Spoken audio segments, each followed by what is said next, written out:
Salut les amis de eSport TV, merci encore Gaël, la confiance renouvelée, merci de vous like, merci de vous abonner, merci également de baisser les commentaires Gaël, un plaisir renouvelé chaque fois de partager une information, mbokki sénégalais fépp fu ne mën nekk 14 régions du Sénégal, àdduna wërngal këpp ñu ngi leen di jaajëfal ñu nekk également ci hôpital yi ci kër yi tëdd feebar yàlla na suñu borom fëgg seen bopp ñu wér ak jàmm ñu nekk ci kaso yi nga xam ne erreur judiciaire moo leen fa yóbbu yàlla na suñu borom génn leen fa ngeen dellu seen njaboot ñi nga xam ne seen jëf la aussi suñu borom teg leen ci yoonu dëgg ngeen jubal leeral ñi dëddu àdduna suñu borom xale àjjana firdaws Gaël te yéexuñu mais surtout Sénégal yàlla na si yàlla def jàmm Gaël Sénégal yàlla na fi yàlla def jàmm parce que jàmm moo fi xaj et que tey li ñu bëgg rek moo ñu teg ñu ci yoon leeral jubal transparence mbaay ku nekk li nga war a def nga def ko gars yi actualité bi nag dañuy waxtaanee les dernières heures de la signature de Sadio Mané au niveau du Bayern nan la demee ki nga xam ne aussi mooy Paul Pogba wax ci li nga xam mooy diine islam ak aussi la révolution du côté du Paris Saint-Germain mais d'abord gars yi finale coupe du Sénégal nga xam ne aussi jàpp nañ date bi aussi fan lay amee mu ngi amee nag fi nga xam ne mooy stade Abdoulaye Maître Abdoulaye Wade lay amee le 26 juin lay doon donc gars yi match bi nga xam ne mooy doon entre Étoile Lusitana ak aussi ñi nga xam ne mooy donc le Casa Sport Nadal va être papa Rafael Nadal bi nga xam ne nag dafa annoncé ci contaminé donc il va être papa pour la première fois day donc lay am doom moom ak jawaram bi donc le géant espagnol du tennis ñu naan ko donc bien entendu bienvenue au bébé inchallah rabi pendant ce temps aussi ki nga xam ne mooy Théo Hernandez moom it def na lu ni mel wane na image u doomam bi la gannaaw ba nga xamee nag jabaram dafa accouché et tout moom nag wane na première image donc ça fait quelque temps mais wane na donc première image u doomam aussi par rapport ak li nga xam ne mooy joie bi muy vivre jamono ji ak njabootam pendant ce temps aussi ki nga xam ne mooy Chelsea wane nañ seen maillot yi entraîné donc avant match yi may ñi sol moo nekk nii donc may nii le waa Chelsea Blues de Chelsea de Edouard Mendy di arboré ci saison 2022-2023 pendant ce temps également Leonardo gannaaw li nga xam ne mooy li nga xam ne moo amoon après match Real de Madrid Paris Saint-Germain mu daal di wàccoon di wax ak arbitre yi moom nag dañ ko daan benn match la ko UEFA daan benn match de suspension pour ki nga xam ne mooy Leonardo donc club bu mu mënti nekk rek donc am na benn match boo xam Leonardo daal du assister ci match bi pendant ce temps également Anthony Rudiger moom ñaari numéro la ko waa Real de Madrid proposé mooy le numéro 22 et le numéro 12 moom nag moo war a tànn ban la ciy jël Anthony Rudiger le mur de Berlin le défenseur allemand bi nga xam ne il a signé du côté de la Casablanca bi nga xam ne aussi ñoom dañuy waaj a donc prolonger ki nga xam ne mooy donc Karim Benzema jusqu'en 2024 donc prolongation contrat de 2 ans maximum donc day demaat ba 2024 Karim Benzema nga xam ne 1 an de contrat moo ko dese woon donc il sera joueur du Real de Madrid jusqu'à 2024 pendant ce temps AS moom nee na 2024 boobu ñu jëm sax projet wu Real de Madrid mooy daal di signer Haaland donc Haaland mi nga xam ne contrat am moom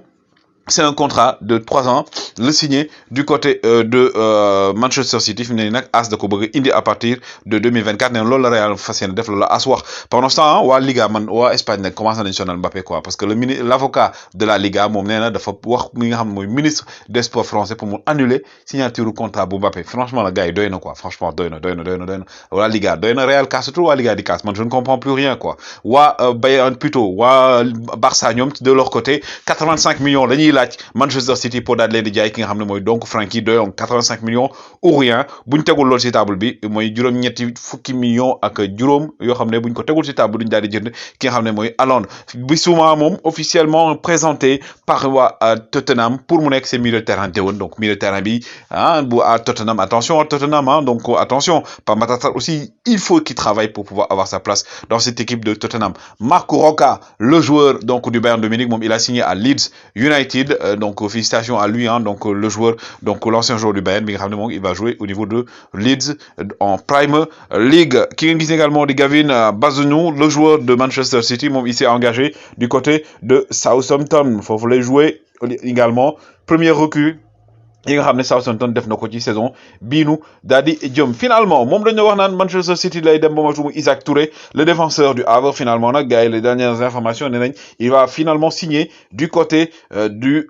l'OM de Marseille donc finalement comme on dit donc gars yi moom dañuy annoncé fii mais après donc Marseille moo gën a tenir l'accord Marseille mi nga xam ne également am na directeur de football bu bees muy Xavier Ribalta bi nga xam ne donc kii di Pablo Longoria moo ko indi gannaaw bi nga xam ne nag leur directeur sportif est parti maintenant du côté du FC plutôt de l'Arabie Saoudite je dirais donc aussi ki nga xam mooy Galtier donc Galtier nañ ne de plus en plus il sera le prochain entraîneur du Paris Saint-Germain révolution Galtier nombre de victoires ami 42% la woon Saint-Étienne Lille 51% saison bi passée 55% de victoire Galtier bi ñu ne donc moo war a yor Paris Saint-Germain révolution nag mooy waajam Paris Saint-Germain parce que également Paris Saint-Germain selon le Parisien donc Calvin Phillips officiellement Paris Saint-Germain def na proposition pour daal di koy jënd le joueur donc de l'Angleterre également de Leeds. Manchester City mi ngi ci mais xaalis bi nga xam ne aussi Paris Saint-Germain teg na ko ci dafa mel ni moo ëpp li Manchester City proposé. Vitinha également signé au niveau du Paris Saint-Germain gars yi tax dañoo bëgg mu def visite médicale am diggante suba ak ginnaaw suba le milieu portugais un excellent joueur gars yi un excellent joueur Paris Saint-Germain daal seen milieu moom déwoon dina am jeu bu fekkee ne joueurs yi jox nañ leen seen temps. Et du côté également de la Juventus, Rabiot dañ ko boole ci liste des transferts donc Rabiot bi nga xam ne moom dafa bëgg a dem. Angleterre aussi am na ay propositions yu bëri fam donc il se peut aussi que Rabiot quitte la Juventus pour aller du côté de la Premier League. Ki nga xam ne mooy Paul Pogba wax na ci li nga xam ne nag mooy li religion musulmane nee na moom yaayam musulman la papam chrétien la li ko tax dugal ci li religion musulmane mooy da doon ànd ak xaytam di julli benn jour mu dem gis leen ñuy julli mu dem ne depuis boobu mënatul arrêté et que tey lu mu am da koy dénk yàlla suñu borom subhanahu wa taala. moom nee na même décision bi nga xam ne moom la war a jël ci carrière am dafay ñaan am na ñaan boo xam ne xam ngeen ko am na julli boo xam ne ci diine da nga koy julli pour ñaan yàlla sa soxla et tout wax ko suñu borom mu leeral la nee na loolu la ñaan et que aujourd'hui moom ak religion musulmane du dañ commencé na te du mës a dakk donc loolu Paul Pogba moo ko daal di wax. Mais aussi li nga xam mooy image coulisses yi waxoon naa la ko de la signature de Sadio Mané ñi ngeen gis ñaar ñi mooy Bessemer l'agent de Sadio Mané ak Salihamidzic ñun jógee nii fa nga xam ne mooy ci Angleterre di delluwaat sa Allemagne gannaaw ba ñu rencontré dirigeant yu Liverpool ba ñu génnee sax Salihamidzic moom il a dit mu ne he's coming mu ne il vient il va venir loolu la wax ci Sadio Magnifique Mané bi nga xam ne le mardi inchallah gars yi le mardi 21 juin Sadio Mané si la wala passé visite médicale am du côté de Bayern de Munich gars yi image yooyu di ngeen ko am en exclusivité jox leen détail et tout. Thomas on va faire un spécial Sadio Mané ci jaar-jaaram au niveau de Liverpool. Sadio Mané bi nga xam ne gars yi donc il sera la fer de lance même au niveau de Bild nañ jamono ji waa Bayern dañoo war a fexe ba Lewandowski du dem parce que moom ak Sadio Mané beneen affaire la loolu lañ bëgg. Sadio Mané bi nga xam ne c'est 269 matchs avec Liverpool 120 buts donc ren saison ak Southampton 75 matchs dafa def 25 buts donc en Premier League Sadio Mané aura marqué au total 145 buts le dugal et 120 avec ñi nga xam ne mooy Liverpool. Gars yi c'était les informations que je voulais vous donner. On se donne rendez-vous demain passez une agréable fin de soirée bu ñu fàtte Sénégal jàmm fi xaj na ñu may jàmm liberté la ñu bëgg bàyyi sénégalais yi exprimer wu dans les zones et bañ di noot kenn gars yi jaa ngeen jëf.